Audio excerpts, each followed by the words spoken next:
इस्लाम कबूल करने से कई साल पहले हजरत उमर बिन खत्ताब रज़ियल्लाहु ताला अन्हु एक दफा तिजारती काफिले के साथ माल लेकर मक्का से शाम गए।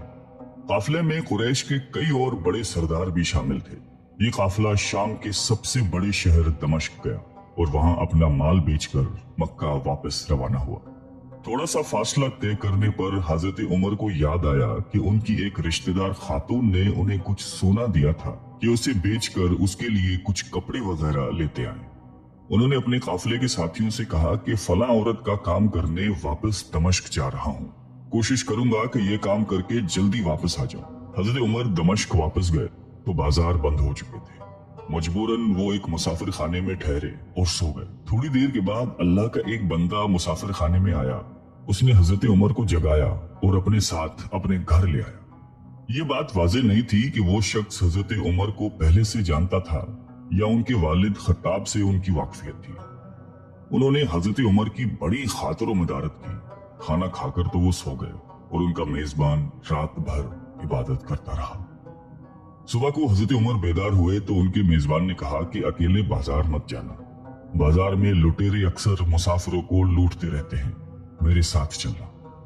ये कहकर वो सो गया क्योंकि रात भर जाग रहा था। हजरत उमर ने उसे जगाना मुनासिब नहीं समझा और अकेले ही बाजार चले गए।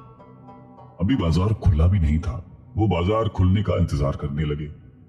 कुछ देर के बाद एक ईसाई पादरी अपने नौकरों के साथ आया और हजरत उमर की तरफ इशारा करके अपने नौकरों को हुक्म दिया कि इस शख्स को पकड़ लो, ये गिरजे का काम बहुत अच्छी तरह से कर लेगा। उस जमाने में हजरत उमर बड़े तनोमंद पहलवान थे। पादरी के नौकरों ने उसको पकड़ लिया और एक पुराने गिरजे में ले गए। पादरी ने उसको एक हथौड़ा दिया और उसको गिरजे की एक दीवार तोड़ने पर लगा दिया। ऐसा मालूम होता था कि वो इस जगह पर एक नया गिरजा बनवाना चाहता था। हजरत उमर दिन भर काम करते रहे। कहीं शाम को जाकर छुट्टी मिली, वो थके हारे वापस मुसाफिर खाने में आकर बैठ गए। पहले ही दिन वाला नेक आदमी फिर आया और उसने पूछा कि आप किधर चले गए थे। हजरत उमर ने उसे सारा किस्सा बता दिया। वो शख्स आज भी उनको अपने घर ले गया और उनकी बड़ी खातिर मदारत की और उन्हें ताकीद की कि कल बाजार जाते वक्त मुझे साथ ले जाना। उसके बाद वो इबादत में मशगूल हो गया और हजरत उमर सो गए। दूसरे दिन हजरत उमर बेदार हुए तो अपने नेक मेजबान को सोते पाया। उन्होंने अब की बार भी उसको जगाना मुनासिब नहीं समझा और अकेले ही बाजार चले गए। इत्तेफाक से फिर वही पादरी अपने नौकरों के साथ आया और हजरत उमर को पकड़कर साथ ले गया। उनको गुस्सा तो बहुत आया, लेकिन क्या करते, गैर मुल्क में वो अकेले थे और कोई हथियार भी पास नहीं था। दूसरी तरफ पादरी के साथ 7-8 नौकर थे और वो सब हथियारबंद थे। पहले दिन की तरह ही हजरत उमर हथौड़े के साथ गिरजे की दीवार तोड़ते रहे।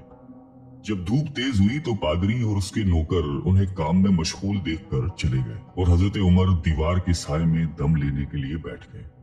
इतने में वो पादरी घोड़े पर सवार चुपके से आया और हजरत उमर के सर पे ज़रब लगाई और कहा कि हम सब घर गए तो तूने काम ही छोड़ दिया।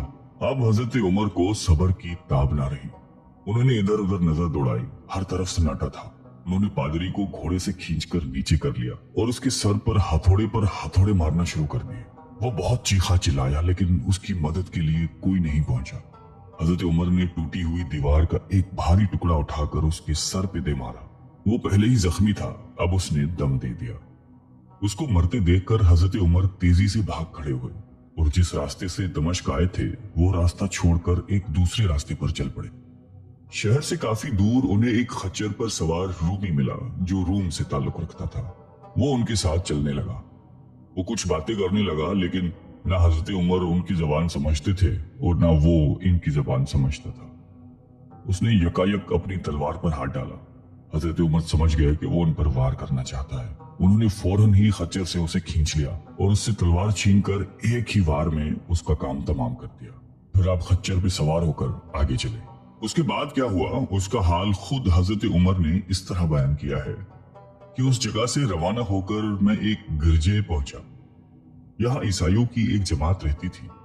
मैं गिरजे के अंदर दाखिल हुआ तो गिरजे में रहने वाले सब लोग मेरे इर्द गिर्द जमा हो गए और मुझसे मेरे हालात के बारे में पूछने लगे। फिर वो अपने पादरी के पास मुझे ले गए। पादरी मुझे निहायत गौर से देखने लगा और उसके बाद कहने लगा कि ऐसा मालूम होता है कि तुम्हें किसी चीज का खौफ है। मैंने कहा कि तुमने कैसे अंदाजा लगा लिया कि मुझे किसी चीज का खौफ है। उसने मेरे सवाल को टाल दिया और कहा कि आप जब तक चाहें यहाँ ठहरें, आपको यहाँ किसी किस्म का कोई खतरा नहीं, आप हमारी हिफाजत में हैं। फिर उस पादरी ने मुझे अपने घर में मेहमान की तरह रखा और मेरी निहायती खातिर मदारत की और फिर पूछा कि आप कौन हैं। मैंने उसे बताया कि मैं मक्के का रहने वाला हूँ और कबीला कुरैश से ताल्लुक रखता हूँ। तिजारती काफले के साथ शाम आया था। तिजारत का माल बेचने के बाद एक जरूरी काम के लिए मुझे अपने काफले से जुदा होकर वापस दमिश्क जाना पड़ा। अब मैं अपने वतन वापस जा रहा हूँ और रास्ता भटक कर यहाँ आ निकला हूँ। पादरी मुझे गौर से देखता रहा और बार बार तरह तरह के सवाल करता रहा। मैंने उनके यहाँ निहायती आराम से रात बसर की। सुबह को आपने पूछा कि आपका इरादा यहाँ ठहरने का है या आगे जाने का। मैंने कहा कि अब मैं आपसे रुखसत होना चाहूंगा। ये सुनकर पादरी ने अपना एक शानदार गधा, जो बड़ा खूबसूरत और निहायती तेज रफ्तार था, ले आया। उस गधे की पीठ पर खाने की मजेदार चीजें और कीमती तोहफे भरे हुए थे और फिर कहने लगा कि आप इस गधे पर सवार हो जाएं और चल पड़े। रास्ते में आपका गुजर किसी ईसाई के मकान के पास से होगा तो वो आपको इस गधे पर सवार देखकर आपकी बेहद ताजीम करेगा और आपकी खातिर मदारत में कोई कसर नहीं छोड़ेगा। ये कहकर पादरी ने मेरा हाथ पकड़ा और तन्हाई में लेकर कहने लगा कि ए उमर, आप पर मेरा हक वाजिब हो गया। मैंने कहा बेशक। उसने कहा आपका ताल्लुक एक मौजिज कौम से है, मेरी आपसे एक गरज है। मैंने कहा कि आप बयान कर ले, लेकिन हैरत की बात है कि आप जैसा बड़ा आदमी मुझ जैसे परेशान हाल मुसाफिर से कोई गरज रखता। उसने बड़े यकीन भरे लहजे में कहा कि सुने, मैं एक ऐसा आदमी हूं जिससे अल्लाह ने आसमानी किताबों का इल्म अता किया है। मैंने आपकी जात में बहुत सी ऐसी निशानियां देखी हैं जो ये जाहिर करती हैं कि जब एक मुकर्ररा मुद्दत पूरी हो जाएगी तो हालात में जबरदस्त तब्दीली आएगी। उस वक्त आप हमारे मुल्क के हाकिम बन जाएंगे और यहाँ के सब शहरों में आप ही का हुक्म चलेगा। उसके बाद पादरी ने अपनी जेब से दवात, कलम और कागज निकाल कर कहा कि मेरी गरज ये है कि आप इस कागज पर लिख दें कि इस गिरजे और इसकी जायदाद पर किसी किस्म का कोई मौसूल लागू नहीं किया जाएगा। मैंने हैरान होकर पादरी से कहा कि आप मुझसे मजाक तो नहीं कर रहे। उसने कहा कि कसम है उस जात की जिसने ईसा अलैहिस्सलाम पर इंजील नाजिल फरमाई, मैं जो कुछ कह रहा हूं वो बिल्कुल सच है। आप मेहरबानी करें और मेरी दरख्वास्त कबूल फरमाएं। मैंने पादरी की बातों को उसका वहम समझा और जैसे उसने कहा मैंने उसी तरह कागज पे उसे लिख कर दे दिया। उसके बाद गधे पर सवार होकर चल पड़ा। रास्ते में मुझे कई जगह पर ईसाइयों की जमातें मिली। उन्होंने मुझे एक पादरी के गधे पर सवार देखकर मेरी बड़ी खातिर मदारत की। मैं इस तरह जगह जगह ईसाइयों का मेहमान बनता तबूक तक पहुंच गया। अल्लाह की शान, जिस तिजारती काफले के साथ में गया था वो काफी देर मेरा इंतजार करने के बाद उसी जगह से चल पड़ा था जहां मैंने उसे छोड़ा था और अब तबूक में एक कुएं के करीब डेरा डाले हुए थे।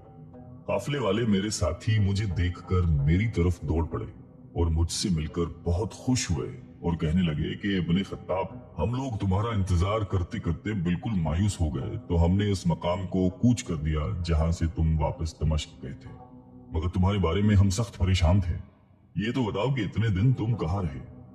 मैंने वो तमाम हालात बयान किए जो मुझे पेश आए, लेकिन पादरी से जो मेरी गुफ्तगू तन्हाई में हुई वो बिल्कुल जाहिर नहीं की, क्योंकि मैं पादरी की इस बातों को उसका वहम समझता था और उसके अकीदे की कमजोरी समझता था। कुरैश के एक सरदार अबू सुफियान भी उस काफिले में शामिल थे। उन्होंने मुझे इस शानदार गधे पर सवार देखकर कहा, अरे तुम लोग इस नौजवान की इकबालमंदी तो देखो, इसे किसी ऐसे मैदान में छोड़ दिया जाए जहां न पानी हो न सब्जा, फिर भी इसे रिज़्क मिल जाएगा। पादरी ने रुखसत करते वक्त मुझसे कहा था कि जब मैं अपने साथियों के पास पहुंच जाऊं और गधे की जरूरत न रहे तो उसकी रस्सी को मजबूती से बांधकर गधे को उसी जगह पर छोड़ दो। लिहाजा मैंने ऐसा ही किया। ये देखकर अबू सुफियान ने कहा कि अरे तुमने क्या कर दिया, गधे को इसी जगह पे छोड़ दिया जहां पे चोर उचक्के और दरिंदे अक्सर गुजरते रहते हैं। मैंने कहा इसके मालिक ने मुझे ऐसा ही करने की हिदायत की थी, वो उसकी आदतों से ज्यादा वाकिफ है। अब वो जगह गधे वाला कुआं के नाम से मशहूर है। वहां से रवाना होकर हमारा काफिला मक्का पहुंचा। मेरी और पादरी के दरमियान जो गुफ्तगू हुई थी वो मुझे भुलाए न भूलती थी। पहले तो कई दिन तक मैंने उसे अपने दिल में ही रखा, फिर मुझसे जब्त नहीं हुआ और ये राज मैंने अपने रिश्तेदार खातून के सामने जाहिर किया जिसने मुझे सोना दिया था। वो बड़ी अक्लमंद खातून थी। उसने मुझसे कहा कि ए इब्ने खत्ताब, मैं तुम्हारे बचपन ही से तुम में अच्छी निशानियां देख रही हूँ। जब तुम बहुत छोटे बच्चे थे तो मैंने एक दफा ख्वाब में देखा कि तुम लंबे होते जा रहे हो और तुम्हारा कद इतना लंबा हो गया है कि उसने आसमान को छू लिया है।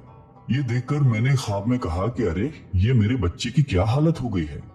किसी ने कहा कि ये लड़का दुनिया और आखिरत में भलाई पाने वाला बनेगा। जाहिलियत के जमाने में इस किस्म की बातों का मतलब मेरी समझ में नहीं आता था।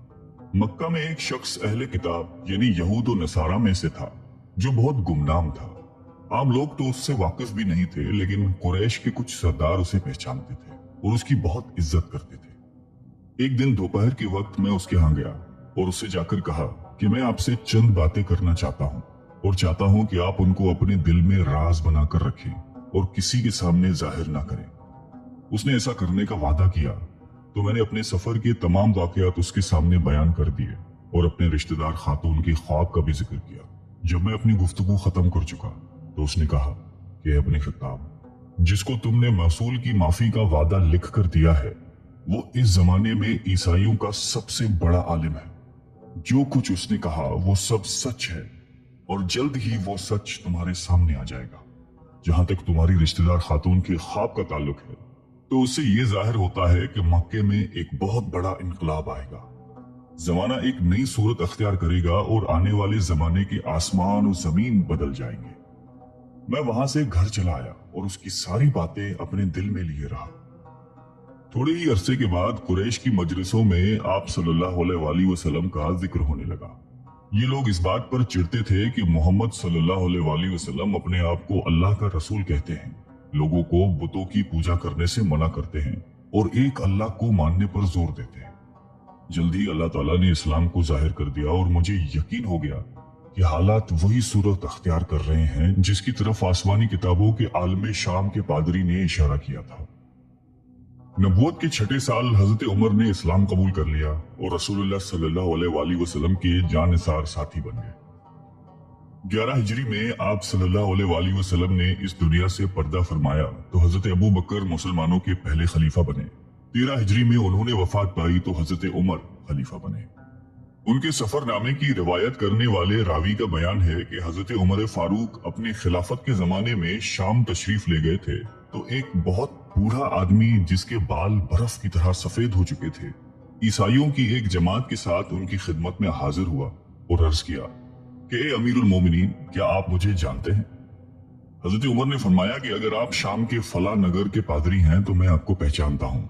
उसने कहा कि जी हाँ, मैं वही पादरी हूँ। हजरत उमर फारूक रज़ियल्लाहु तआला अन्हु ने फरमाया कि मैंने आपसे लिखकर जो अहद किया था वो आज भी कायम है। अल्लाह ताला ने अपने रसूल सल्लल्लाहु अलैहि वसल्लम के जरिए हमें इज्जत बख्शी। उन्होंने हमें अल्लाह ताला की पसंदीदा दीन इस्लाम की तरफ दावत दी और हमने ये कबूल की। आप ही ने मुझे इन बातों से आगाह किया था। अब आपको कौन सी चीज इस्लाम से कबूल करने से रोकती है? बूढ़े पादरी ने हजरत उमर की बातें सुनकर उसी वक्त अपने साथियों समेत कलमा पढ़कर इस्लाम की दौलत हासिल कर ली।